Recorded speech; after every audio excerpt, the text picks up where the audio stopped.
Welcome back to the channel and welcome to the October 1995 issue of Macworld. If you haven't seen this before, basically we just flipped through an issue of Macworld together and take a look at stuff.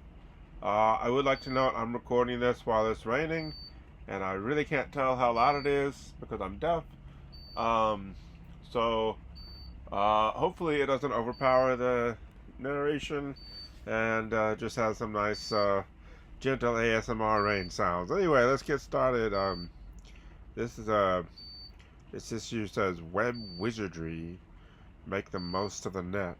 So yeah, the internet was just about to start really taking off here. Here's another crazy. I do not understand these office ads. I think there was one in the last issue too, but they're kind of hard to read. And yeah, it's just it looks like this should be cut out or something. I don't know. It's very weird. No more excusing. Oh, this is a power computing. It's a Mac clone ad. Yeah. Those wouldn't be around for much longer. Here we go. Contents. We're still in that weird. I don't know if uncanny valley is the word, but just kind of a weird moment in graphic design where you're starting to get some of the later 90s stuff, but you still have a lot of the earlier 90s design. And people that lived through the 90s know exactly what I'm talking about, because early 90s is very, very different than late 90s. But anyway. Alright, here's an app for soft Windows. Soft Windows 2.0. I guess it's a virtual machine thing. Yeah. You can even play games like Doom, is what it says. Yeah, we'll see how well that works. And there was a native Mac version of Doom, so why would you need a different a virtual machine for that? I don't know, but I guess this guy is happy in his pool. He has to walk a long way to the house. Anthro-space. But, okay, it's just a typical 90s corner computer desk. With little guest star, little kid here. Man, that kid is probably in his mid-30s now, at least. That's weird to think about. Alright, let's keep going.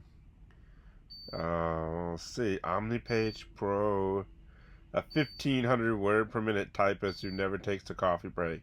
That sounds terrifying. Absolutely terrifying.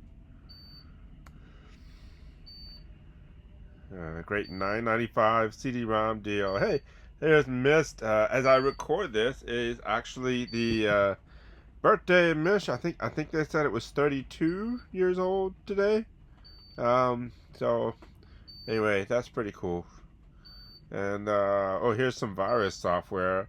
I think I have Virex on my Mac SE. It was just on there already, and there's not really much point of it there today at all. I'm not even sure there was that much point of it at the time, but anyway, it's there. Alright, let's see here. True, Adobe PostScript level 2. And more printers. Printers and scanners are big. Alright, big gigabyte drives from $389 for a gigabyte. I think I got a gigabyte on some throwaway flash drives. You know. Oh, okay, the Touche touchpad. So it's a desktop touchpad, which, okay, I have used laptops for my entire computing history. My first computer that was my own was a laptop, and you know, so on. I don't really see the point of a desktop at all. I prefer laptops universally, so I'm 100% trackpad guy. So yeah, I don't understand why desktop trackpads didn't really catch on as well, because I think they're really cool. Anyway, let's take a look at this this article. The Mac's manifest destiny. The Mac's special relationship with the web.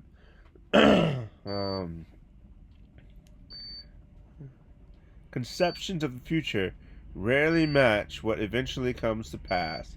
Yeah, I would say that's pretty much true for the entire rest of this this little editorial here. It says the Mac is well positioned to play a dominant role in the web's rapid development, which will create demand for many new product solutions.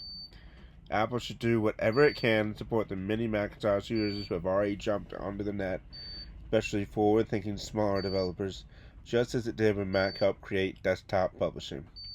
Doing so will establish another prosperous market for the Mac. Yeah, I don't think that really happened. Maybe, I guess. I'm sure. I mean, okay. The World Wide Web itself was done on a Nextstep, a Nextcube.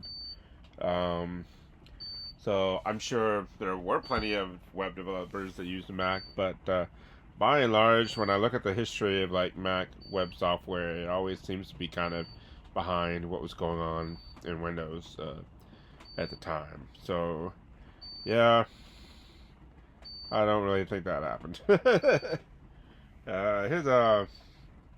It's a scanner or a printer? It's a printer. $400 for real color photos and real fun things to do with them. Quite a lot.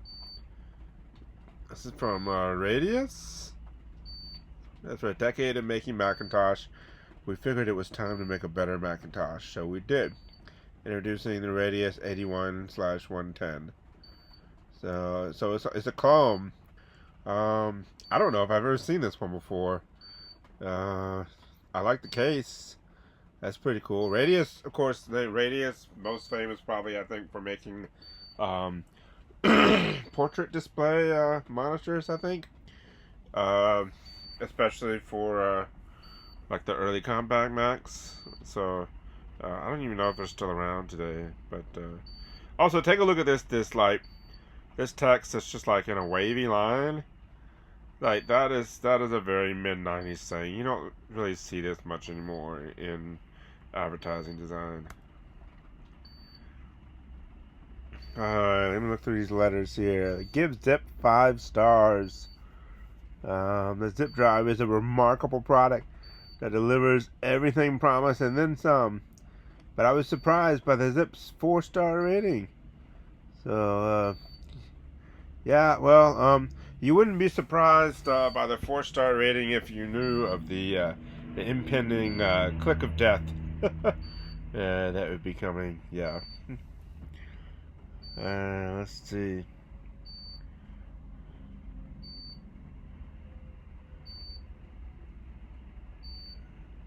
This guy got a CD-ROM that came with the magazine. That's interesting. Some of these letters are via the internet, via CompuServe, via America Online. So yeah, what's this dissing the net?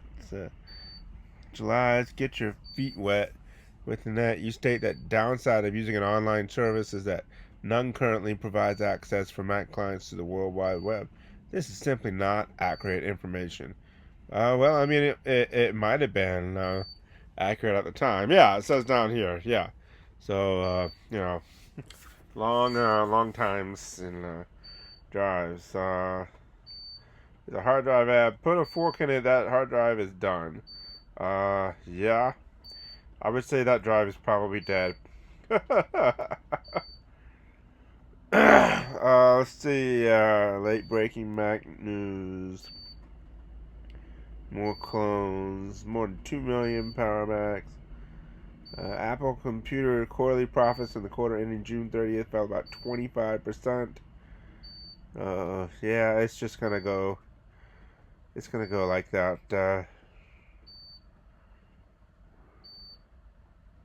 Whoa. Okay. Down here.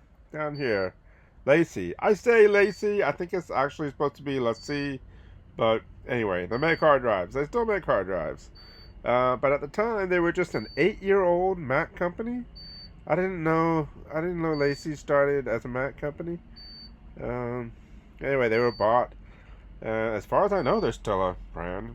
Um, I think so. Anyway, a lot of good. I had a lot of good hard drives from them over the years. All right, 7.5. That 2 fixes.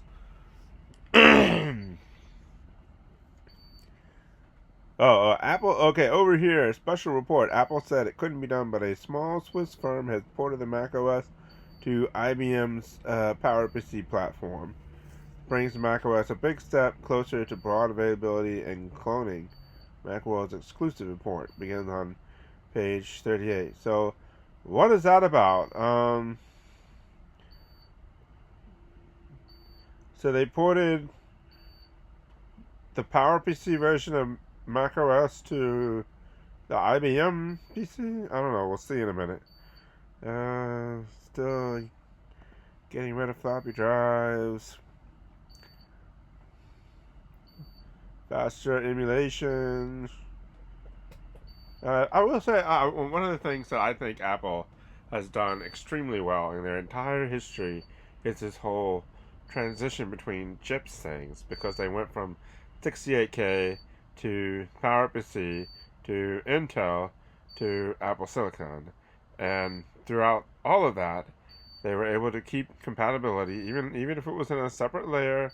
They kept backward compatibility, and they made everything work in a way that I think is superior to the Windows world of, hey, let's just like keep x86 for forever until things really get bad and break. Anyway, let's see. Speaking of Microsoft, here's another. In here, you show them the light. Wait, where? In this box? Right here. Start here. Who designed this ad? It's hard to read. Like, am I supposed to go? I guess I go this way and then down, and then to the way people see. And wait, okay, make changes to the way people see, and you will move them, even if their hearts are made of stone. That's right. A PowerPoint can change the world. I suppose so. Maybe it has. I don't know. I don't think PowerPoint is really that big of a deal anymore. At least in my line of work, nobody really uses it. I guess if you make a lot of presentations, people use it. I like Keynote, but it seems like at least when I got my MBA, which was in like 2015, 2020, pretty much everybody had shifted to using Canva online. So you just go online and make your presentation in there, or even Google Slides. So I don't know. Let's see. Oh, you should have bought King some memory. You probably still get bombs with the memory. This is talking about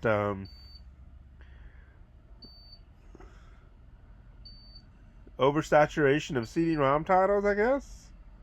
Yeah, they can't find a way to sell their titles and might not survive till Christmas. Several large book publishers cutting back on their CD-ROM development. I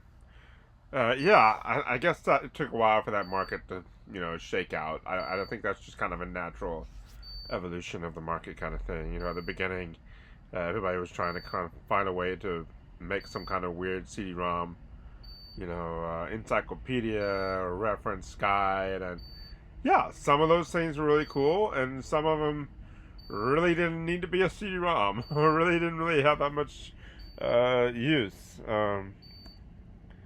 Let's see. Yeah, okay. What is this story? What is this with the IBM Macintosh here? A tiny independent company of 6 Swiss engineers, led by its 24-year-old president. They moved the Macintosh operating system to IBM's PowerPC reference platform, which is called PrEP, which is hilarious because prep means something very different today. Yeah.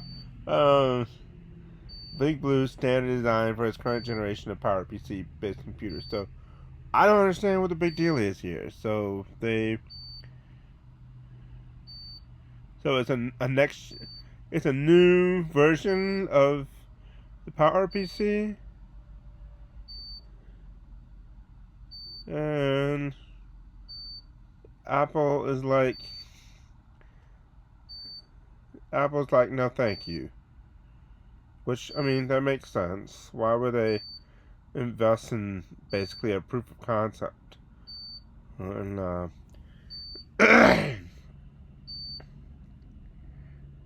I don't understand what the point of this was. I've never heard of this system before, so I'll have to look this up. But quick snack port. Yeah, we're talking about clone strategies. It's just kind of silly reading about that stuff now because that was a complete dead end. Jobs killed that wisely, so I think. I think it was the right decision. Um, so it's weird reading about the clones now because it was just a complete dead end. So this whole article is a dead end. So let's see. IBM holds off on macOS. IBM has no plans to license Apple Computer's current Macintosh hardware design and operating system, according to an IBM executive. But future systems may offer it as an option. Yeah, that didn't happen either. And here's that large format printer ad we saw last month. I like the design of this ad where it's cut off on the side there.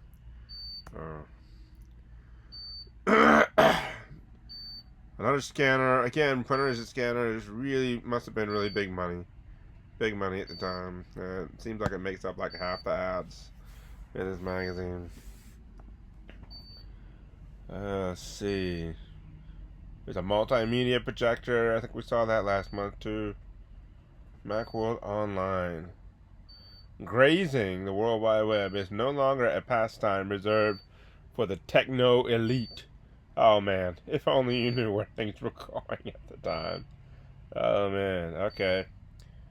So, are you backing up or going nowhere? You better be backing up. Let's see, new product reviews.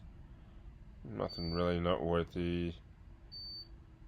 So, I will say, going through the magazines like this, it's really easy to see how they just reuse ads over and over again. So there's not a whole lot new necessarily every issue. Maybe a flaw in my YouTube strategy. I don't know, but I do like flipping through them and seeing the changes. Okay. This phone book on CD-ROM thing goes right back to the article earlier about how we can't sell the CD-ROMs. There are too many CD-ROM titles. There doesn't really need to be a phone book on CD-ROM, I don't think, and I don't know. It seems like the kind of thing that might be useful for a very short amount of time, and then became, the internet. So I guess that's like a lot of CD-ROM stuff. Here's that quick cam ad. I think this is the first quick cam. $100, not bad. Oh, hey, this Macs for Teachers book. I actually have this book. I found it at a used book sale quite a long time ago, and it has a CD-ROM with it.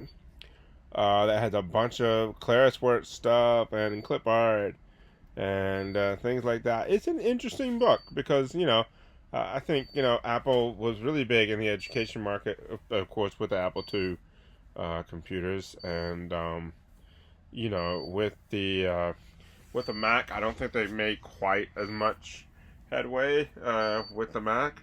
um, as they did with the Apple II, in the world of education anyway. Um, and so I don't know. It was an interesting book to flip through and just look at that perspective on how you can use Macs in education. There were chapters on what is it called? Does it say here? I can't remember the name of it, but they had some software that was basically designed as like we're gonna network all the computers, and the teacher will have control over every computer, that kind of stuff. Stuff that I guess was actually pretty forward thinking to, the way students have Chromebooks and stuff today. But at the time, how many classrooms had multiple Macs? I mean, in most public schools, you'd be lucky if you had one, or maybe two at the most. But anyway, so cool to see that book here. Here's that Claris ad that was also in last month's. Just wild design. I think it's a wild design. Very nice. Alright, here we go. The Power Macintosh 9500/132. With all the systems that Apple had, um, in this era of Apple, it must have been pretty crazy as a reviewer, because there's so many different options, and like you can't review them all because there's too many of them. So what do you review, and like how does that work? I don't know. That anyway, let's see, best results in tests, larger bars are better. So it's pretty good, except for looks like the disk drive is better and a cheaper one. I don't know. I don't know how expensive this was. Oh, here it is. $5,799, which has got to be, God, that's got to be at least 8,000 today with inflation.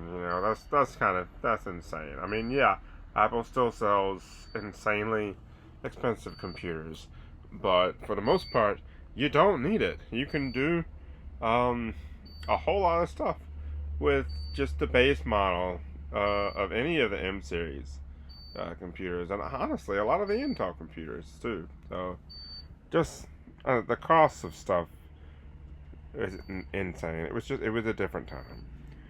Here we go. They're reviewing Claris Works for got 4 stars. I played around with it a bit. Don't really have much use for that kind of software on a retro computer, but it's nice to play around with sometimes. What the heck is this? This Wacom ad. What is this? Your brain, your style, your way, our pen. This is unhinged. Like, what the heck? Alright, man. 90s stuff. Just weird. Weird stuff. Oh, alright. So, Windows 95 came out about this time. It was just 30 years old this year, and here is an ad from Apple introducing Windows 95. It lets you drop files anywhere you want on the desktop. Imagine that. Of course, Apple poking fun, since the Mac has been able to do that since 1984, but I'm pretty sure the people at Apple were terrified of Windows 95, because let's face it, Windows 95 brought the Mac to Windows computers, and that's what it was. It basically was the Macintosh, but for DOS machines. And yeah, I mean, things look different and everything, but just like this ad this ad echoes Apple's famous ad when the IBM PC premiered, which is welcome IBM seriously, welcoming IBM as competition. I mean, at the time, probably seemed like a good ad. Now it seems a little cheeky, maybe. Might be the word. Short-sighted, definitely. And, it didn't end up very well for them, and I don't think it ended up very well for Apple with Windows 95 either. I guess it's kind of fitting that this is just a black page. Anyway, very interesting to see this kind of direct advertising. Oh, here's another. It must be a series. So, that's a trash can you can open and take things back out of again. Imagine that. Did Windows 3.1 not have a trash can? I don't remember. I don't honestly remember a whole lot of Windows 3.1. I found it kind of confusing. It was the first time I used Windows, but all I really remember doing with it was playing TIE Fighter. So, I didn't actually use it that much. But, I could have sworn it had a trash can, but maybe I'm wrong. Anyway, it's interesting to see these ads. Here's another one. It lets you use more than 8 characters to name your files. Imagine that. Okay, I gotta pause here. I gotta go on a rant because it is the year of our Lord 2025 as I record this. And to this day, there are conventions about file names in Windows that drive me crazy. Like, you can't use a slash, and then there are a whole bunch of characters that you can't use, and it just drives me insane. Like, I should be able to name the files whatever I want. The computer should be able to figure out that if I put a slash in the name of the file, no, that's not a slash in the file path. You know, that's separate from that. Like, it shouldn't be that difficult for the computer to figure this out in 2025. And so, yeah, I guess you can use more than 8 characters now, which is great because you couldn't do that, you know, with Windows 3.11. But, like, still, I cannot believe that it's 2025 and there are still all these ridiculous restrictions on file names, and don't get me started on the inability to move a file when it's open, which is something I do all the time on my Mac. I have a bunch of documents open in preview, and I want to sort them on my hard drive, but I still want them open so I can look at them, you know? I just want to sort them where they go. But you can't do that on Windows. You have to close the document and then move it. It just seems so trivial that, you know, Apple figured this out decades ago. Every other operating system figured this out decades ago. But no, Windows, nope, you can't do that. Anyway, sorry, rant over.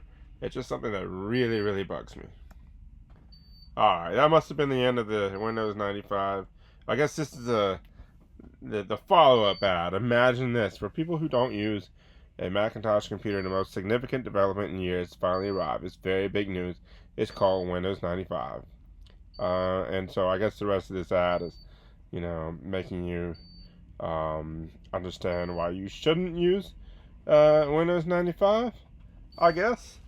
And this image over here, the computer is interesting. At first glance, I thought that was a TAM. Of course, that's not going to come out for a couple of more years. But interesting the way they positioned that. I don't know. Companies don't really call out other companies and highlight them like this that much anymore. Maybe some, yes. And of course, you know, there were the PC versus Mac versus PC ads, and things like that. And I guess I have seen recently ads where they show the blue screen of death, and it's an Apple ad, and it shows the Windows blue screen of death, and it's like, your computer needs a security upgrade, which is actually, I think it's good advertising right now because of the Windows 10 end of life thing. But anyway, I just think Apple's whole advertising tact here really kind of misses the ball, and it really, rather than championing what the Mac can do, it makes it look like the Mac is struggling to compete, or, you know, that the Mac is like an underdog, which I guess it kind of was an underdog, but just not, I don't know, it does not make the Mac look favorable in a good light. So Anyway, interesting series of ads there. Right on the crux of Windows 95 launching. Got more scanners over here. ScanJet 3C. How much was that? $11.79. That is, man, that is expensive. Oh, okay. This is was personal financial software. It's a CD-ROM, and it has both a floppy disk and a CD-ROM version. The floppy disk version is $80. So I would argue that you are managing your finances poorly if you buy this for $80. But what I think is interesting, if you look at the screenshot down here, it's one of those like skeuomorphic designs.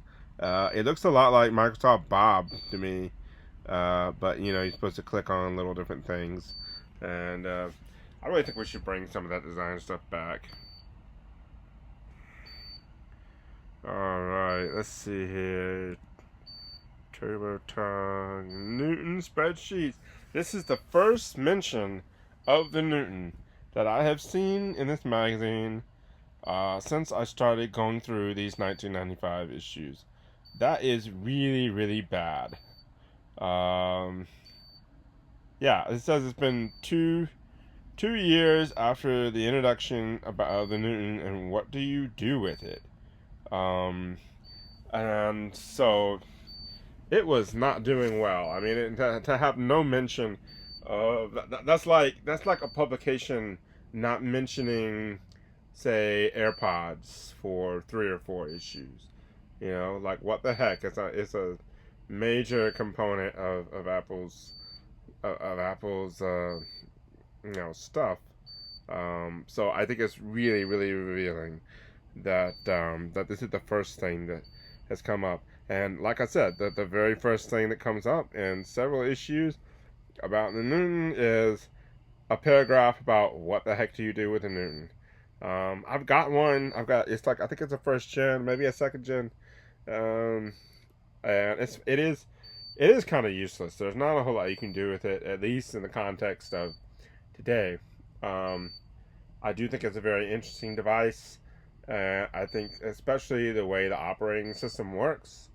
It's very interesting the way it's thought out, but there certainly wasn't a lot to do at the time. So, HP LaserJet ad. Got more CD-ROM ads. Here's the point pad. Is it a drawing pad, or is it? It does respond to pressure, but I'm not sure if you're actually supposed to draw with it, or if you're supposed to use it as a mouse replacement. Anyway, that's interesting. Let's see, fax modems. Yeah, here are more of these. They tried to make this happen. They tried to make desktop trackpads happen, and it just never caught on with people. So, Nile passes to Egypt. I think I've seen this CD-ROM before. I do miss these kind of educational CD-ROMs where you're journeying somewhere, or you're learning something about a place, and a lot of them are really well put together. And as a kid, they were really fun to go through, and I would argue you did learn. Maybe it's not as visually interesting as like watching a YouTube video today, but certainly more interactive. So, anyway, alright, there's a CD-ROM Expo, and the Digital Video Expo, which would have been pretty dang new at the time. Alright, more PowerPC stuff. Oh, let's see here. It's a big box, man.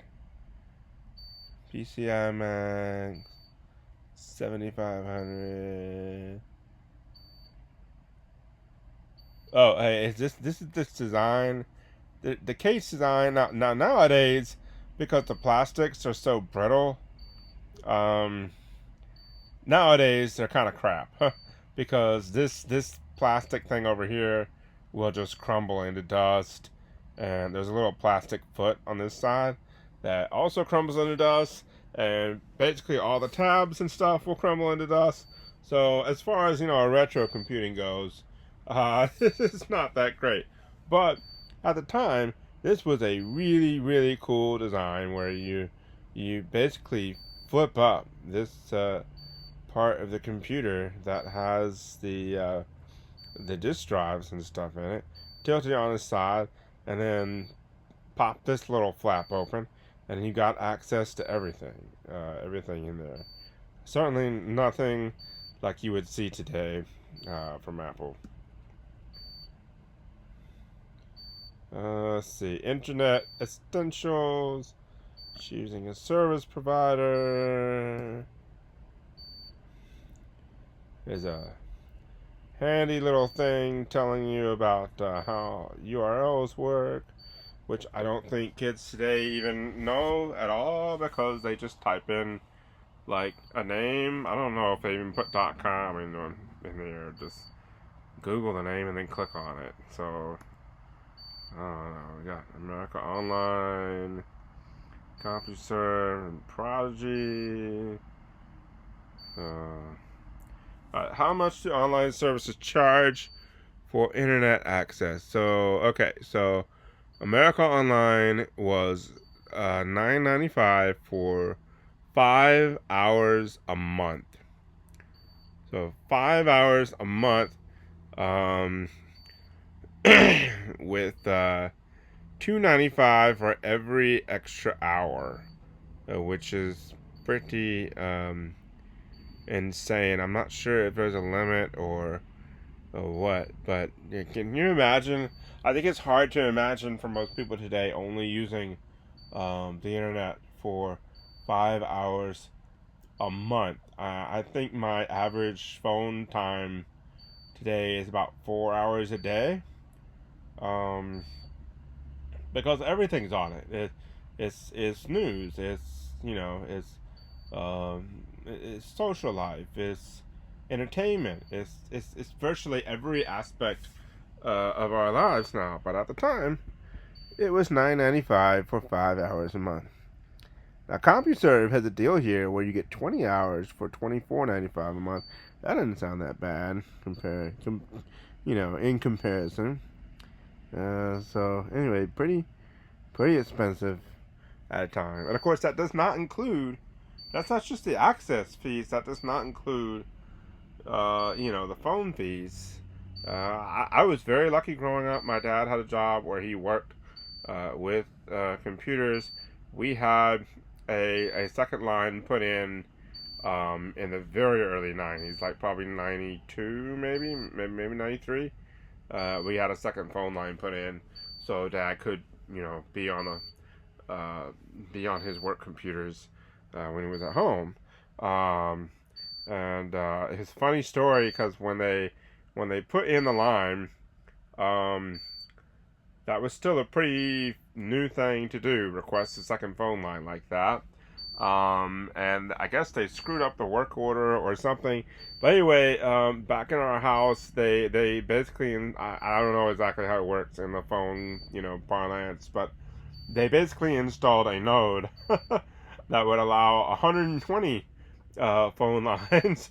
Of course, we only needed one, but it was there. So anyway, pretty crazy. But yeah, I feel like my internet experience was very different than a lot of other people's because we had that second phone line, so there was no oh, you gotta hang up the phone so that we can get online, or you gotta get off online so that mom can make a phone call, that kind of stuff.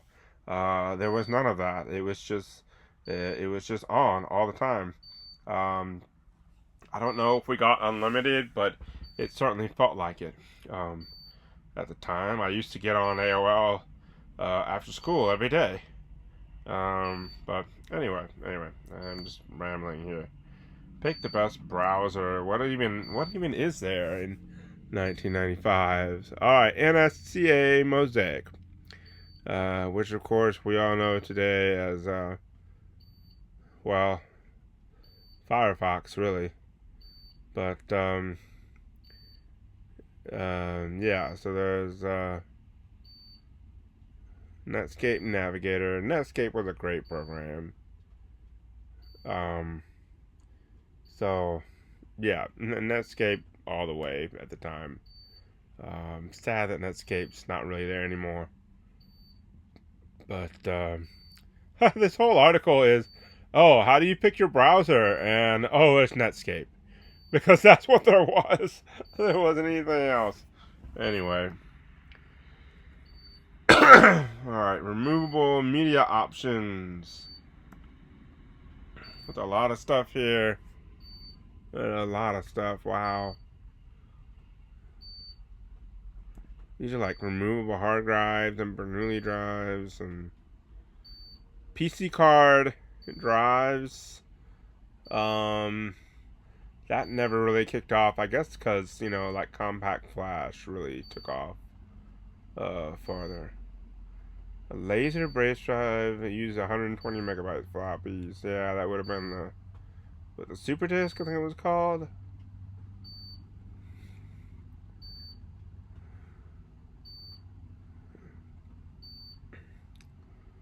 Alright, yeah, anyway.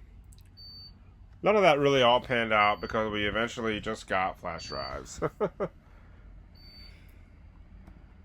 Let's see. 20 17-inch monitors that cost less than $1,100. That's a lot of money. Dang, man. Let's see. A roadmap to graphics websites. Some weird stuff. Photoshop stuff. Let's see here. After Effects. What was that? 3.0. Okay. Graphics professionals share their secrets. It still looks terrible. I guess it's supposed to look like a painting? I don't know. Did he paint this? I don't know. Dialed in for Macintosh. Newton gets this ACT act together. So far, the list of Newton software developers reads more like a who's that than a who's who. Man, that's really damning. Wow. Yeah, the platform's been around for 2 years, and wow. Let's see. Oh, it's an ad for a performer. Can your kids invite home 31 kids from 6 countries and not track dirt all over the carpet? Big deals. It's just, yeah, eWorld. Apple's eWorld has quite a few only, quote, kid-only sections where they can share ideas and stories with other children. Fun, friendly environment. Man, eWorld was... I wish I could have experienced eWorld.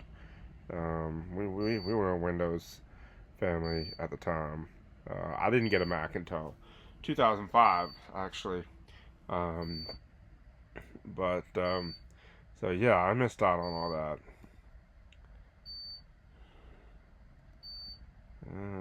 Let's see, Adobe, more this surrealist art from the mid to late 90s, just everywhere. PageMaker, Illustrator, and get the Adobe Graphics Sampler. Change printers. Oh, hey, here is a digital camera ad.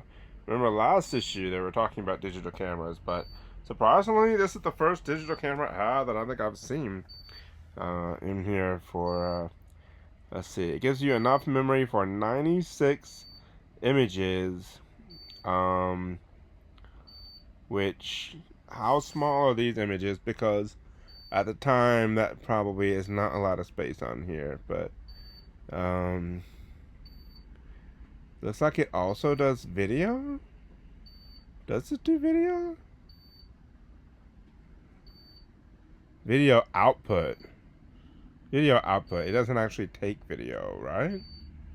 I don't think so. Anyway, very early digital camera, consumer digital camera. Anyway, Mac Play games. Let's see here. Quick mail. I have no idea what that is. Let's see. PowerBook notes. Here we go. PowerBooks. Do fax. Remember when fax was like a thing? Yeah. I still had to. In my the job that I left in 2021. I was working at a library, and there were still some vendors that would only accept a purchase order via fax, and it was the most infuriating thing to have to figure out the fax machine. And the worst part was when you had a vendor that would only do fax, and they were international, so you had to figure out how to dial the international number with the outside line and all the stuff, and you had your own like fax code and everything. It was a mess. It was a mess. So I'm glad fax is pretty much dead. It can stay dead for all I care. There's no reason for it to exist in a world with email. There's another Apple ad. There's quite a bunch of Apple ads in this issue. It's nothing less than the fastest, most powerful personal computer in the world, yet it still all boils down to one thing. What? What is this?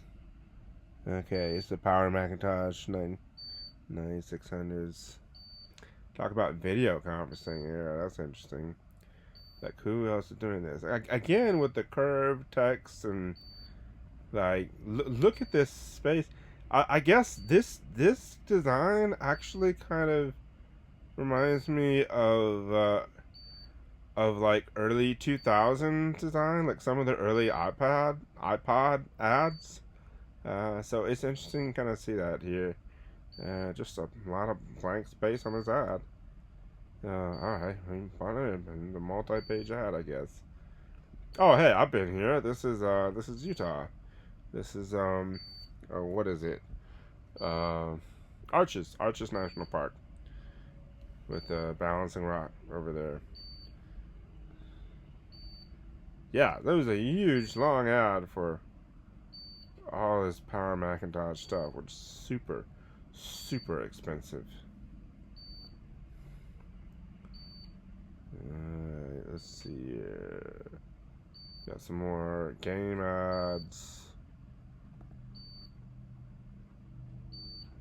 Tech support on call.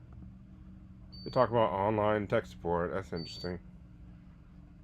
Color is color until you compare the belts. Again with the printers. So tired of printers. I think we're getting toward the end here with at least the end of interesting things. They're just getting more of the same little ads that we've seen many times. Because like I said, they don't seem to change that much. Which is, I guess it makes sense. Oh, hey, the Totally Twisted After Dark screensaver. That's cool. It was like versions of the regular After Dark, but they had a risque, thing. Anyway, just look it up on YouTube. I'm sure somebody's got like a YouTube video of all of them. But they were a lot of fun. Everybody remembers flying toasters, but there were so many After Dark modules, so many of them. If you go on the Garden, there's just pages and pages and pages of After Dark modules.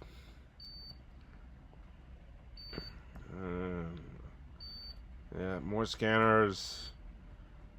There we go. Shopping. Product information. Mac connection. Again, a lot of these are just the same as last month. So I'm just going to kind of go through these really quickly. This is terrible ad with all the different font sizes, and it's just, I don't know, it's hard to read on this background. That's weird. The Batwing. What is it? The Batwing game controller. I've never seen that before. That's interesting. $29.99. That must have been really cheap. Really cheap, man. Alright, let's see here. Oh, I think the rain has stopped, at least for now. So, I hope it didn't make too much noise on the recording. I do apologize if the sound is awful. I'm recording it with my MacBook Air microphone, and I'm deaf, so I really can't tell how things should really sound. So anyway, if someone wants to rant at me about how awful the sound is, go right ahead. If you have any suggestions for how to make things better, let me know. Yeah, here's a one little ad for Newton software for $159. Man, that's expensive. Yeah, you get entered to win a new Porsche every time you order. I am doubtful that anyone ever won a Porsche from ordering from Macmall. I'm very doubtful on that. So if you want a Porsche from ordering from Macmall in 1995, please let me know, because that sounds really, really interesting, and I'd like to talk to you about that. If anybody actually did that. Alright, there's lots and award-winning products. Southern Lizard.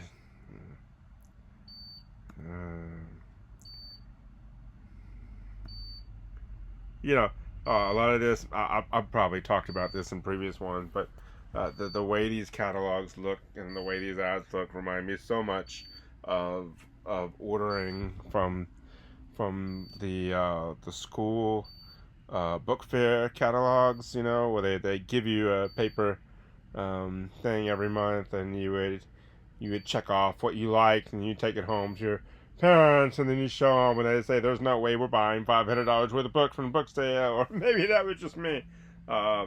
I did convince my dad to buy Oregon Trail that way, though. So that was nice. That's how we got our copy of Oregon Trail. Of course, we played it on a DOS computer, which was way too fast for the software.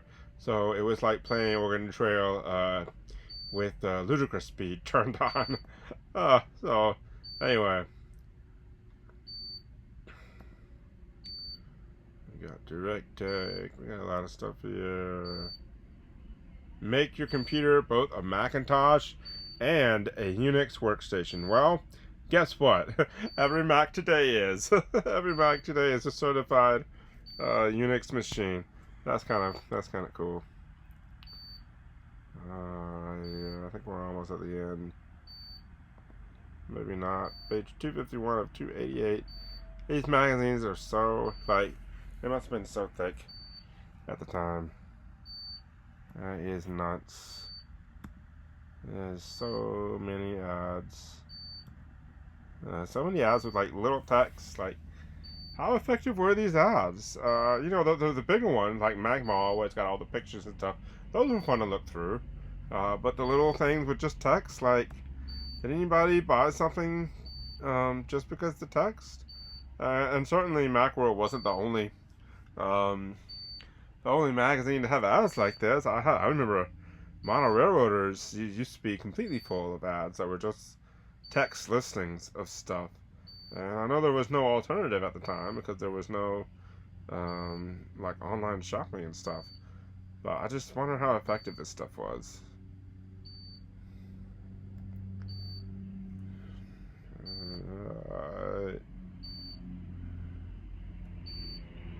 Wait, let me go back. What is that?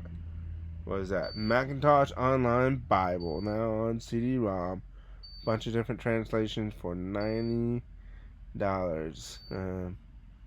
That's a lot. That's a lot for basically a text listing of a Bible. Dang.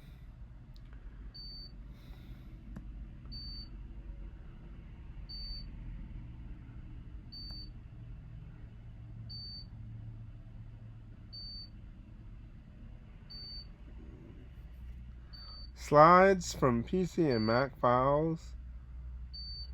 So wait, is this a So this service here, I'm assuming you send them your digital files and they make a slide. So yeah, it's not like you connect a projector to your laptop. No, you send off your presentation and have slides made, and then they send that back. I gotta look into that industry because that must have been a big industry for a short amount of time. Having slides made of presentation materials. Uh, this down here. We can scan your 35 millimeter slides and negatives onto a photo CD with a 24-hour turnaround, as low as 60 cents an image. 60 cents an image, man. That's that would add up really quickly. An ad for IDG, the company that owns Macworld. Free CD-ROM catalog. Here we go. Guy Kawasaki. I think this is the end. And what is this? The rules of emails. To never write in all caps. Yeah. Okay. Let me give you a quick aside about caps. So I'm in a new job. I've been there about 6 weeks now, and it has to do with ordering parts. And a lot of the ordering systems, everything is in all caps. And it hit me that the reason everything is in all caps in 2025 must be because when these computer software systems for inventory and stuff for parts first hit the market, they were in all caps because they were just DOS and there was no reason to have lowercase in them anyway. And so it was just, to save space. You don't need lowercase. Or maybe even at the time, the computers might not have even supported lowercase, depending on how old the system is. And so basically the reason we do stuff like that in all caps today is because people learned to do that on the first software systems, and then they train the next person, and the next person trained the next person, and the next person trained the next person, and so on until you get to the day and I have to have the caps lock on to do all my work, even though our ordering software does not require it in the slightest. It's just what you do. That just hit me the other day. Um, I just thought that was kind of wild. I wonder how many other things like that in computers and that we have today are just, this is the way it was on the first systems, and somebody trained somebody that trained somebody that trained somebody, and it's really interesting to think about that. But anyway, don't send a file unless the recipient wants it and expects it. Today it's no big deal, but at the time, yeah, you couldn't send anything really big. Don't say no to chain letters. I haven't gotten any email chain letters in years. Spam, yes, but actual like forward this, or forward this and you'll win $1 million kind of chain letters, nah. Quite frankly, I think it would actually be kind of fun and quaint to get a chain letter in the mail today. But let's see. The golden rule of email: message unto others as you would have them message unto you. If you want to be graded on your email etiquette, send me a message at macway@aol.com. I wonder if he still has that email address. Oh man. I think that's about the end. I think this is the last page here. Pushing the envelope and there's ripping a hole through it. Again, what the heck is these ads? I don't know. This is the back cover of John at his favorite pop-up menu, which is a Kensington Turbo mouse and how to right click. Yeah, I bet that Kensington Turbo mouse. I bet we'll watch and see as we keep going through 1995.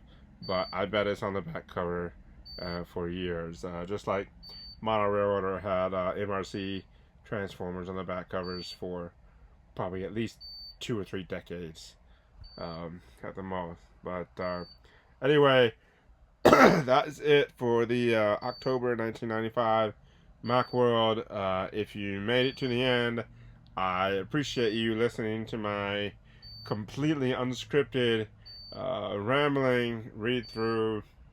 Maybe you found it entertaining. Maybe you didn't. Maybe nobody will ever watch this. I don't know. But if you did watch it, I hope it brought you some enjoyment, nostalgia, and just thinking about this era of computers and about the 90s and graphic design at the time and just everything about that era. So anyway, thanks for watching. Thanks for sticking around to the end. Go ahead and like and subscribe if you want to. I do plan to keep doing these. My plan going forward is to try to have the YouTube video up on the 1st of the month. This video should go up on October 1st for the October issue, and November 1st for November issue, and so on. And I think at this point, when we get to December, I think I've decided to rather than skip around and go to a different year, I'm just going to keep going. So January, I will move to the January 1996 Macworld, and we'll keep going through there once a month. And I'm not quite sure if I'm going to have any other videos on the channel at this time. It might just be these magazine things. Like I said, my work schedule is pretty busy right now, learning a new job and everything. But I might try to make just a couple extra videos of maybe some playing around in Mini VMAC or something like that. At some point, I hope to either get some actual physical hardware or get to the storage facility where all my stuff is, and get that stuff out again and be able to actually make some videos about some real world products and not just a file on the screen. But anyway, I've rambled too long, and so thank you for watching. Like and subscribe, and I will see you for November 1995 on November 1st.